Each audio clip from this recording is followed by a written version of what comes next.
And we are almost at the end of our day. This last part will definitely be worth it. At some point, I was genuinely wondering how I could possibly still be alive. And then I got into a long conversation with Dolika. And my goodness, this woman is a force. I cannot tell you how exciting it is to meet an African woman as aspirational as she is. Not necessarily because of the impressive roles on her profile, and trust me, they are. Citibank, Barclays, the World Bank, CDC. Yes, but more because of her courage and her fundamental belief that Africa will find its way to the forefront of greatness. Today, she reminded me of something which, to some extent, we all know. If you're not part of the solution, then you are part of the problem. Listening to her, you can't help but be in awe. Now, I know that she moved mountains to be here with you today, so I will not hold her back any further. Ladies and gentlemen, please join me in extending a warm welcome to Dolika Banda.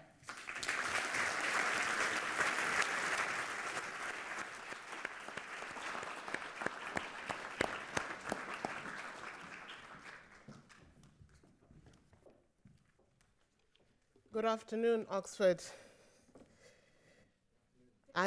Good afternoon. Lunchtime was like 4 hours ago.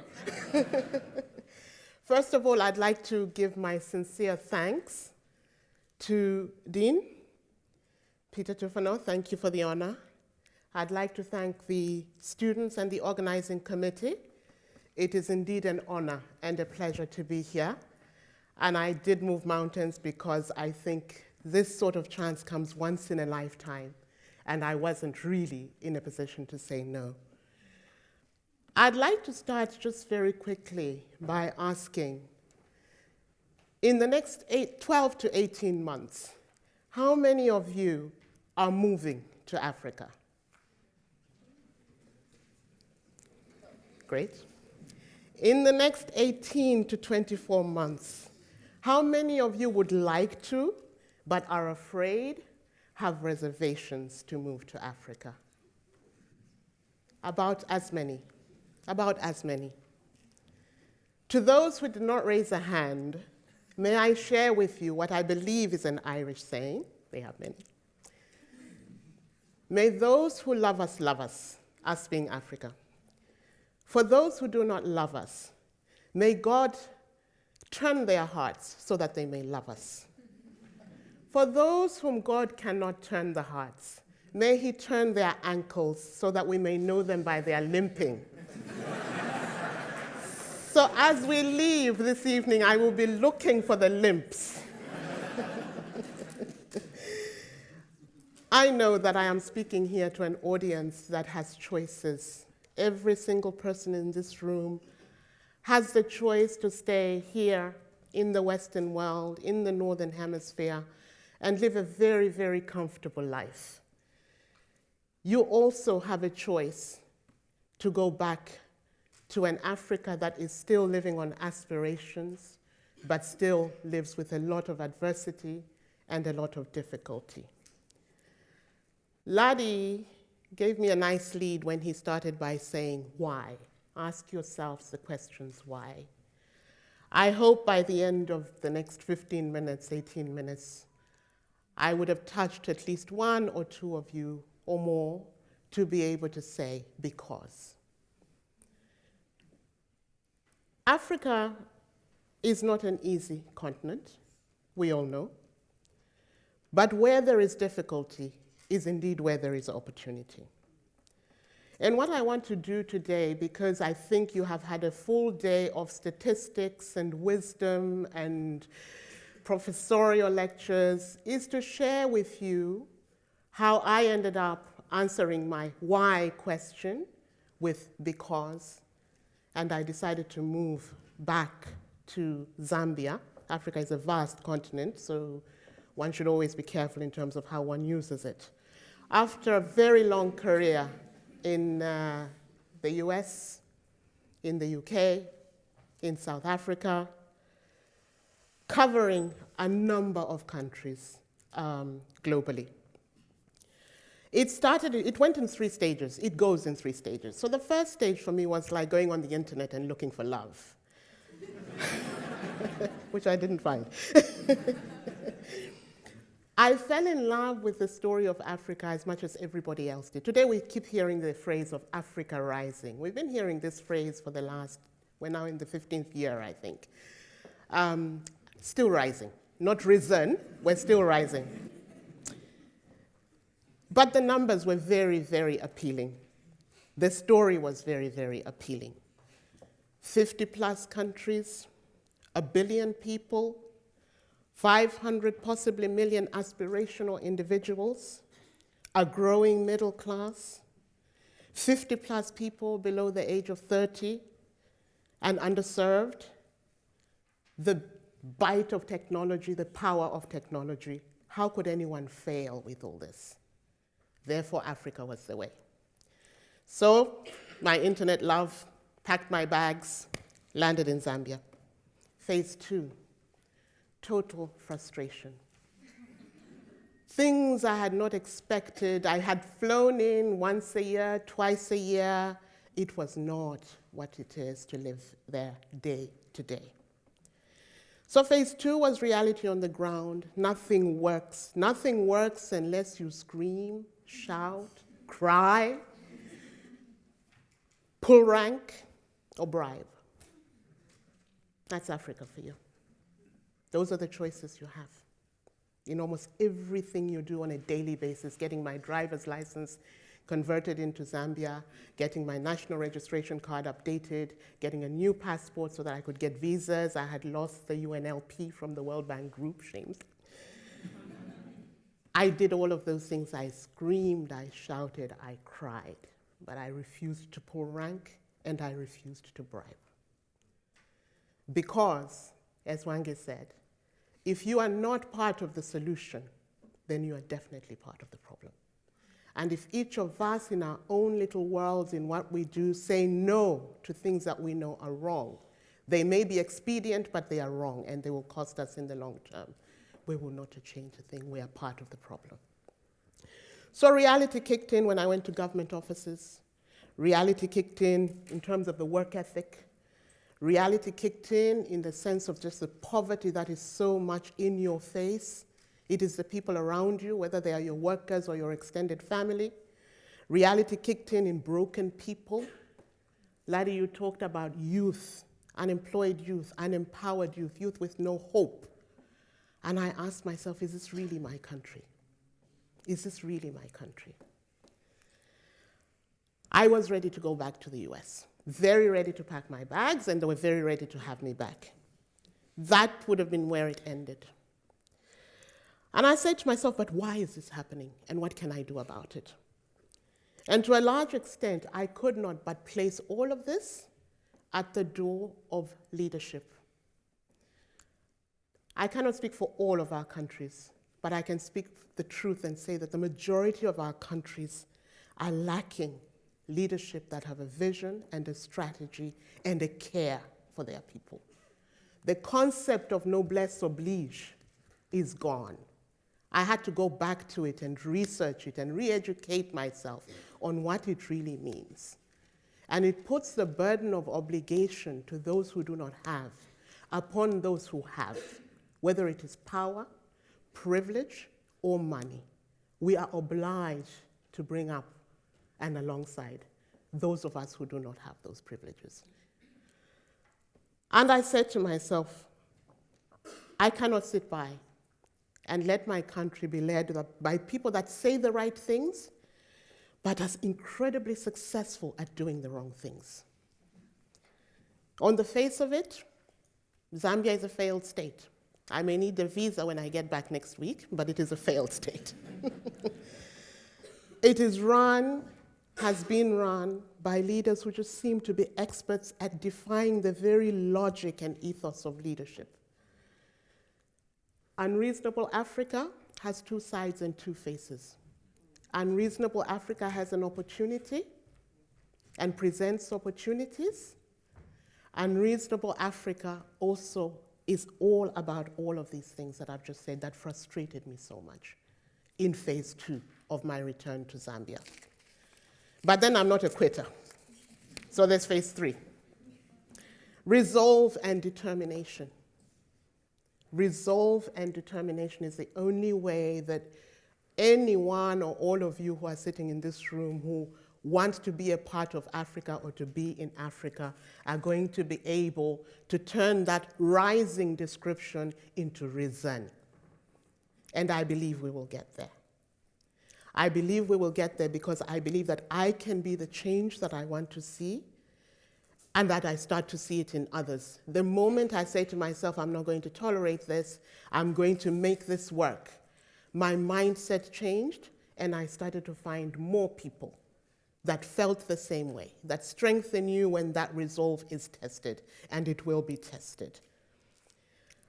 And I said to myself, this is beginning to define the vision of leadership. The private self becoming part of the public good. The private self becoming part of the public good in whatever way, shape, or form. And so I really, really believe that Unreasonable Africa, that defies logic in the positive sense, is where we are. And I want to actually say that it starts with someone in this room. In fact, it has already started. It started with you inviting me to Oxford. For me, an unquestionably African woman, to be standing on this stage at this Saïd Business School, a stone's throw away from the Ashmolean Museum, talking to Oxford scholars of all creed and color. Believe me when I say that for somebody in this world, some dead, some still living today, this is unreasonable. This is unreasonable. So you've already started to be unreasonable. And it's okay to be unreasonable. Yes, let's be unreasonable in the positive sense of the word. Let's be bold. Let's be courageous. No matter your origins, make Africa your destination.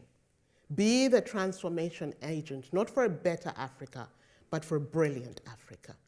Thank you.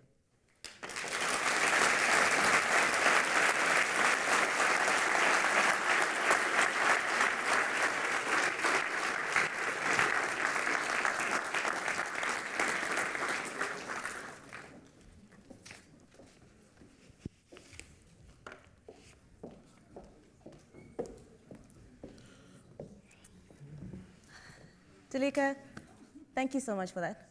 That was incredible. Are there any questions from the audience?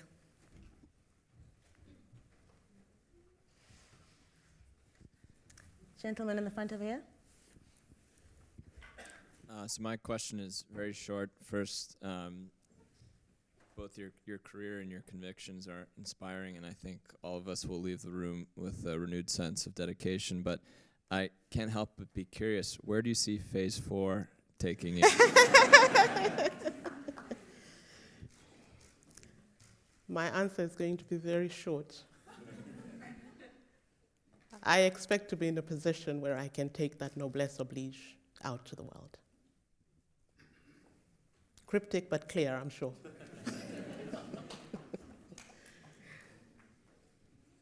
Any further questions?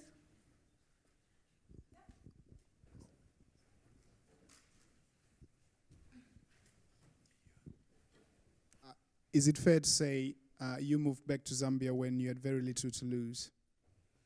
I'm sorry, when? I moved back to Zambia when?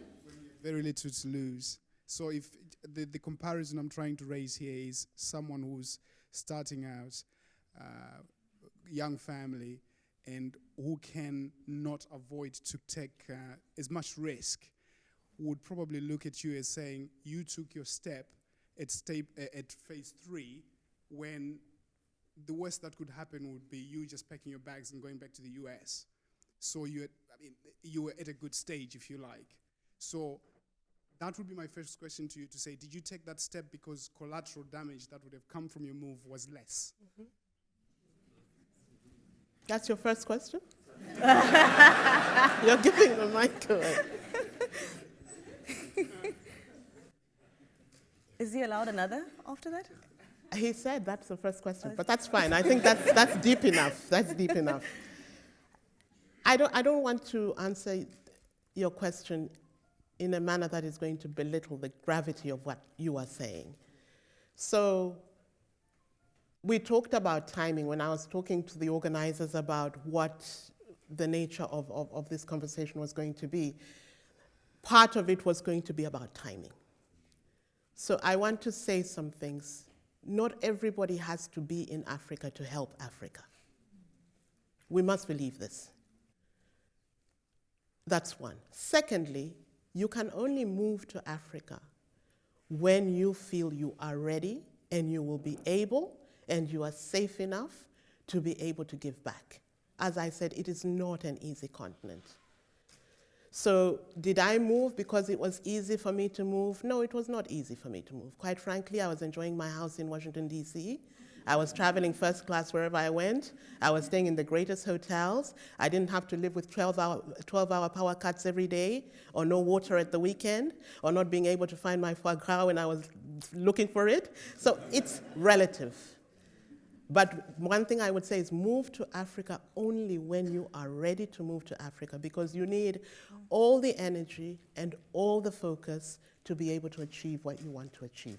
You don't need distractions on a day-to-day basis. It's a great question, though. That's so true. Right up at the back. Oh, is there someone else down there?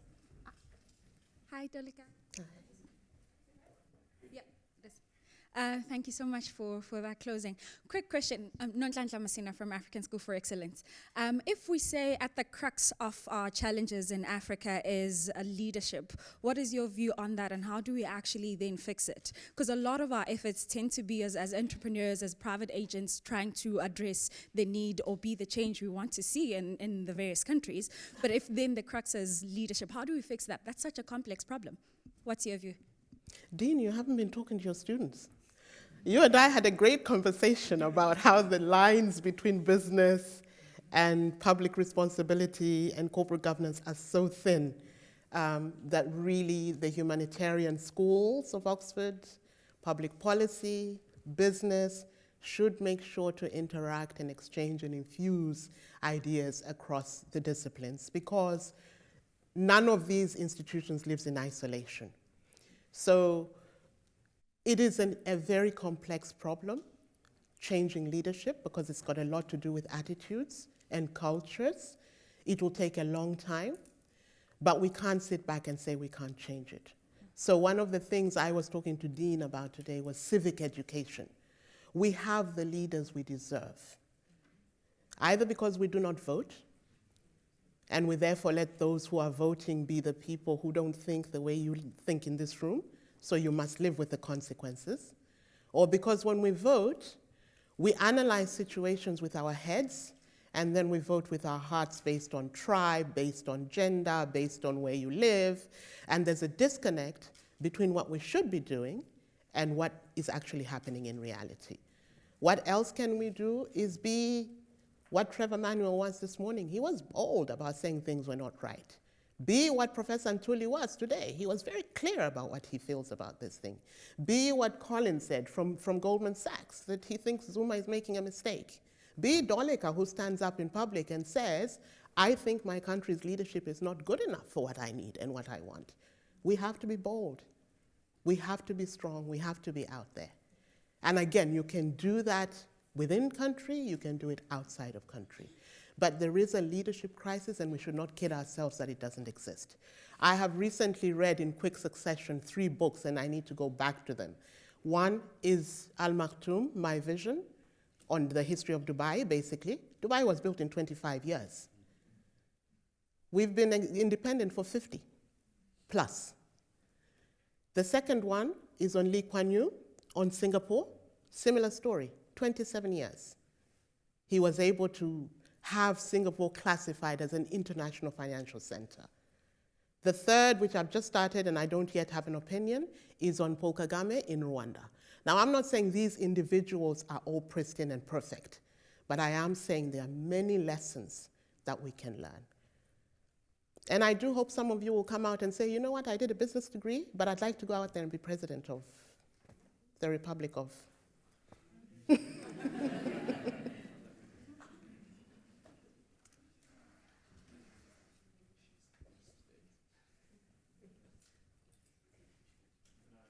Oh, yes, please do.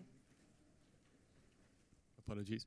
I'd just like to say I believe it's very apt that we've ended today with two women on stage. I have a very strong view that a lot of the failures, both in government and business, have been, or there's a direct correlation with the amount of testosterone that's in the environment.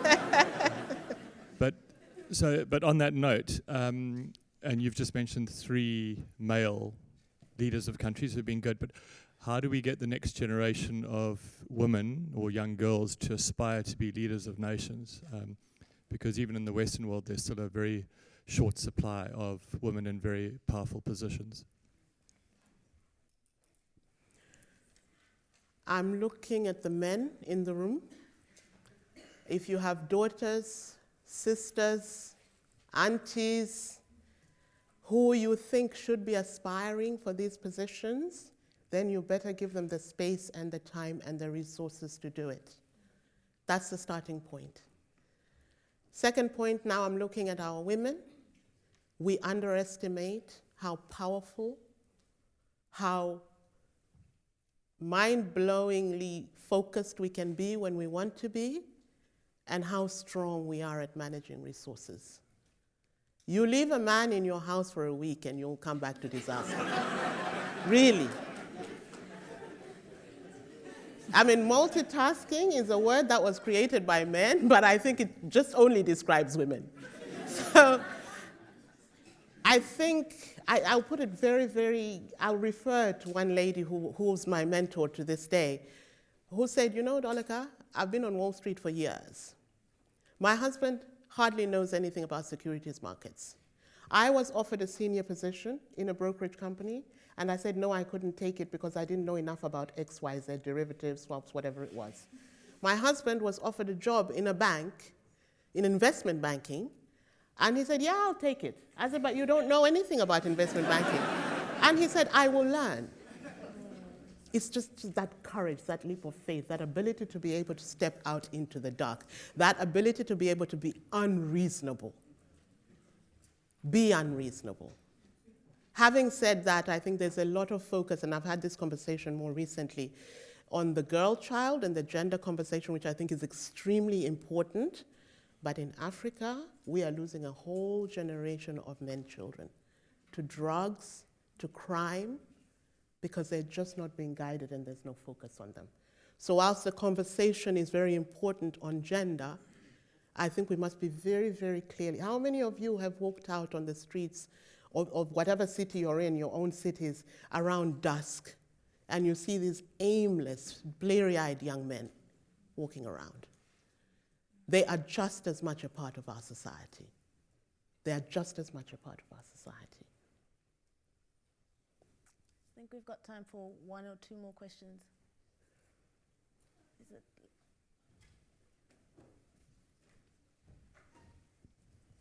Following up on the question of youth and this kind of movement toward entrepreneurship, I mean, for a lot of us, including those coming from the business school, it's not necessarily where we may first end up. So in thinking about your career trajectory and ultimately starting your business after working within larger institutions, I mean, how do you kind of see that split between youth as entrepreneurs and obviously needing to create jobs and stimulate new industries while at the same time trying to work within existing institutions? And I don't know, where is the balance there in your view, and where do you see the next kind of 10, 20 years for youth? I see entrepreneurs, and I see this room, as the engines that are going to drive this continent forward. I was talking earlier with you, I think, Wangi, about when I came out of school, the expectation was that I would go out and look for a job. I was going to be a banker, a teacher, an accountant. I was never going to own anything. That generation is not going to change Africa. When you are coming out of school, we just heard Ladi, he dropped out, and we talked about Bill Gates, that he dropped out of school. it is the time. There is a time. There is a time in the economic history, social history of any country when the only people who can take it forward are politicians. There is a time for that. Those were the days of independence in our case, the Kaundas, the Kwame Nkrumahs of this world, the Kenyattas. There is a time for civil service to run, except this time they've run a little too long, in my view. Now is the time for entrepreneurs. Now is a time for us to be in the driver's seat and not in the passenger seat anymore. This is our train, but this is the time. This is the time. One last question. Hi, have I got the mic? I like your choice of colour of a jacket, firstly.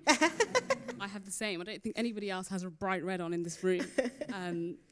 You've worked in a lot of reputable institutions and across various continents, and you're now ready to move back, or you have moved back. And if all of us in this room are eventually aiming to move back but aren't ready and to be part of the problems, what would your advice be for those wishing to structure their careers around going back? So if there was an MBA for moving back to Africa, let's say it's a 3-year program, what would that look like? What books, what sectors, what institutions or countries do we need to learn from to best equip us to move back to Africa? Specifically for me, Zambia, as you don't like to, call Africa Zambia is more specific for you and myself as well. What does the MBA look like? That's my question. It looks like me.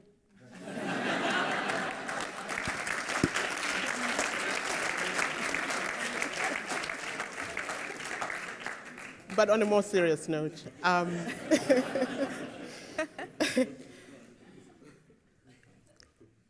there is no book that is going to teach you how to make a move that is truly an emotional move.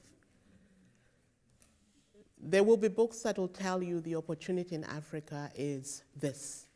It's in infrastructure, or it's in chicken growing, or it's in education, private education, or it's in the medical field. They'll give you the statistics, they'll give you the numbers, they'll give you technically where the opportunity is. But this is not a technical decision. This is a personal decision that impacts on a lot of other things in your life. And so if there is an MBA school curricula out there that's going to tell you how to do this move, I would say it's actually what they did not teach you at Oxford Business School or at Harvard, because it's going to be the people around you who know you the best who are going to say you're ready or you're not ready. And if you're ready, this is the area that you can go into. For me, those people have been my family. It's been my closest friends, whom my mother always told me I should never count more than, go beyond the 5 fingers on my one hand. And it's been my spiritual advisors. And you just have to find that group of people. And I also have a board, by the way. I have a Dolika Banda Inc. board that is made up by people, not just my friends, but people who challenge and support me. And you need that kind of thing, where you make your goals, you plan, and then you have people who are holding you accountable to achieving those goals. But plan. You don't just go there and jump in, you have to plan to go back. Otherwise, you will get frustrated and you will come back.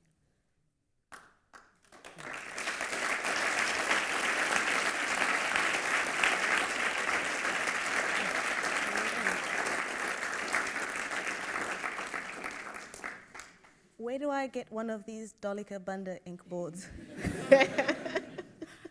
Dolika, We can take that offline. Thank you. Thank you so much for coming out today. Thank you so much for sharing. Thank you so much for leaving everyone feeling so inspired. You have been such a rejuvenating source of hope. And with that, I think I would like to bring our day to a close. Thank you. Thank you very much.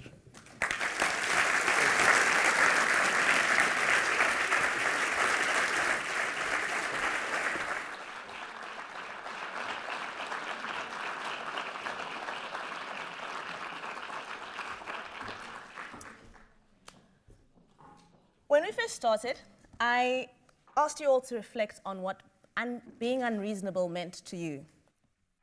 What did it look like? For me, I thought we would challenge the status quo and end on time. But, you know, this is Africa. Don't be unreasonable.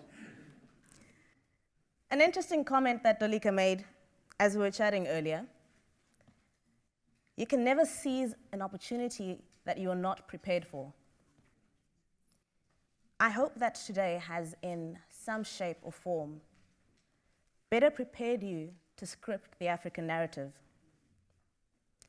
Regardless of where you have traveled from and where you are going to, go forward with an intentional mind. There is no question of Africa's potential.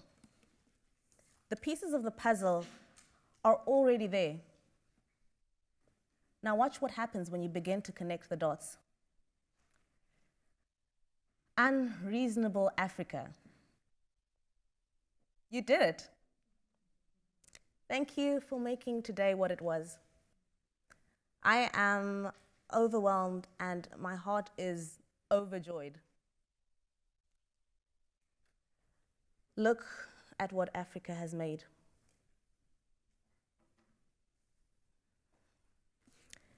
To the Oxford Business Forum Africa Committee, please stand up wherever you are.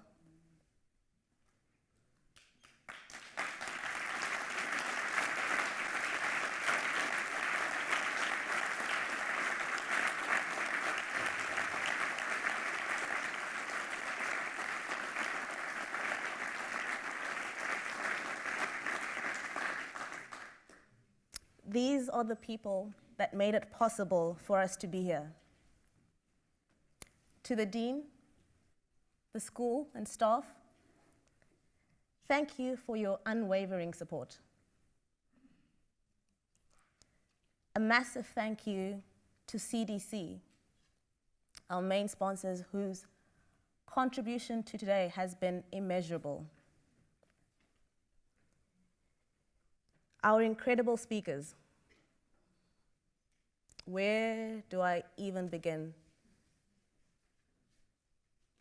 Thank you for sparking the conversations that brought Unreasonable Africa to life. And then, of course, you, each and every single one of you. You are Unreasonable Africa. None of the pieces fit without you. I'll end off with one of my favorite quotes from Guth. Whatever you can, do or dream you can, begin it. Boldness has genius, power, and magic in it. Thank you, Unreasonable Africa.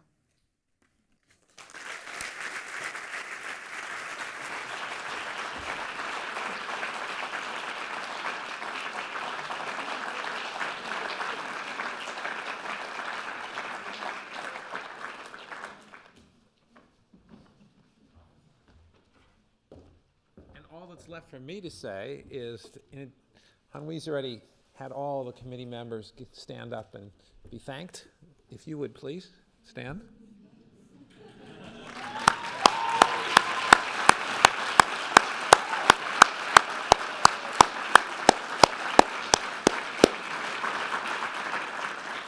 So this morning it was foggy. I remember when we started this morning, it was extraordinarily foggy. I think it's clear out there now. If that's a metaphor, if it was foggy this morning, is it a little clearer now? Maybe a bit.